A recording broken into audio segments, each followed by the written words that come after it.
আপনি কি জানেন আপনার শরীর মাত্র 30 দিনে কতটা বদলে যেতে পারে? আমি নিজেও জানতাম না যতক্ষণ না এটা শুরু করেছিলাম। প্রথম দিন শরীর কাঁপছে, দম ফুরিয়ে আসছে, মনে হচ্ছে এই কষ্ট করে লাভ কি? কিন্তু মনে রাখবেন, সব বড় অর্জনের শুরুটা এই কষ্ট দিয়েই হয়। পঞ্চম দিন শরীর ব্যথা এখন আপনার সঙ্গী। মোটিভেশন আজ নেই, কিন্তু আজ যা আছে তা হলো শৃঙ্খলা, হাল না ছেড়ে এগিয়ে যাওয়ার জেদ। 15তম দিন ম্যাজিক শুরু।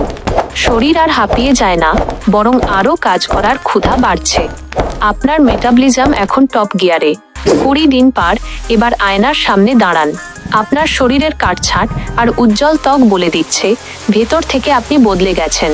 কনফিডেন্স এখন আকাশচুম্বী। 30 দিন শেষ। অভিনন্দন, আপনি অসম্ভবকে জয় করেছেন। এটা শুধু শরীর নয়, এটা আপনার জয়ী হওয়ার গল্প। এবার থামবেন না, জীবনকে নতুন করে শুরু করুন।